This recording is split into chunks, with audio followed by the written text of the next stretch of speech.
I'm Walt Disney. I'm sure that a few of you may have heard of me in my work as Aladdin, Cinderella, Yeah. Beauty and the Beast. No, I've never seen that movie. Okay. I was born on December 5th, 1901.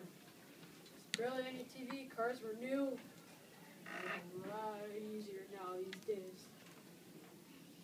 In Chicago, to my cruel father, Eliot, who always expected too much of me, and especially my other brothers. At the birth of myself, the family moved to Marceline, Missouri, which is there. It's in the background. Where I lived most of my childhood. Well, my family made a living by selling newspaper. I had 3 older brothers, and they soon realized that Eliash was super unfair, so my 2 oldest brothers ran away. Soon after, I tried to enlist for the Marine Corps, but was rejected because of my age. So I signed up for the Red Cross and went overseas to France, where I showed the Red Cross officials. My favorite part about that experience is my ambulance. It was covered in stuff, head bumper to bumper, but it wasn't in camo, it was in my own cartoons.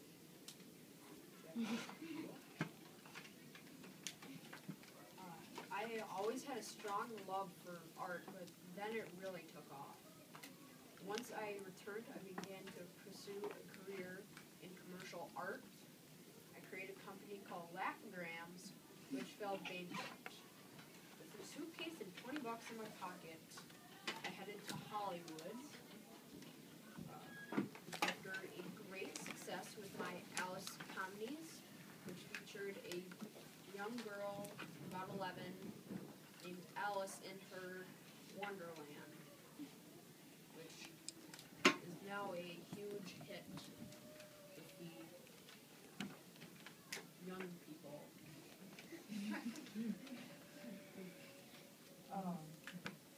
I became somewhat famous, and after that I became somewhat famous.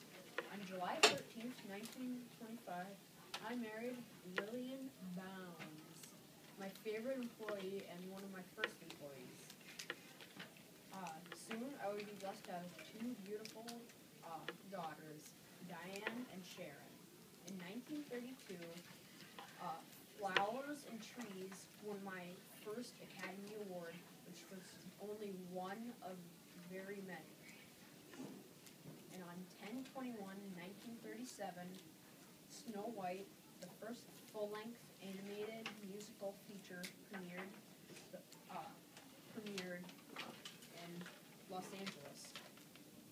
The film cost an astonishing $1,499,000,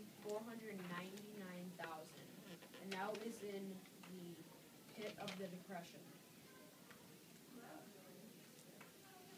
And during the next 5 years, I and Walt Disney Studios completed Pinocchio, Fantasia, Dumbo, and Bambi, and many other films.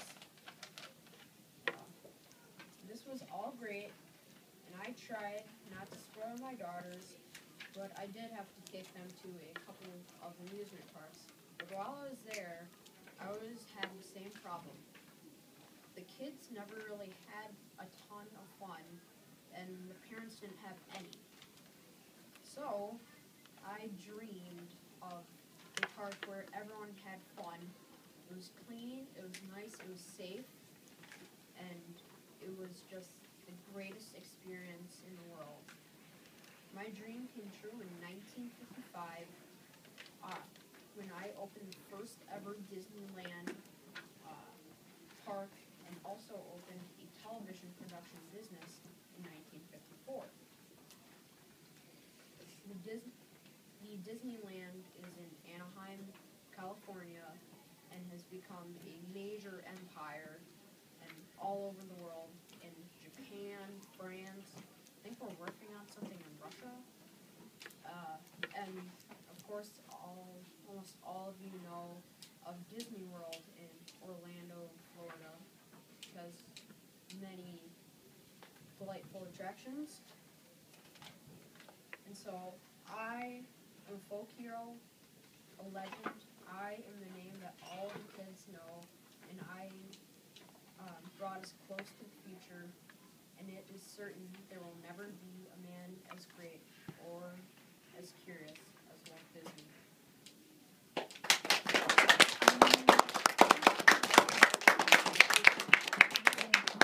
Nice job, Luke. Any questions for Luke? Why'd you choose him? Well, I was wanting to do something to do with animation or Jesus, and so I chose animation, and I thought of the most famous guy in animation, Mouse. And then I also came up with Walt Disney. Kate. Is his town really in the background of that picture? It's somewhat based on. This is actually based on a place in Germany, and it's too small to see, but Mickey Mouse is walking with Walt right there, and then there are actually the 3 fairies from Cinderella there, and then the guy in like a tux walking on the railing of the bridge. Then there's 3 castles. All right, give Luke a big hand. Woo!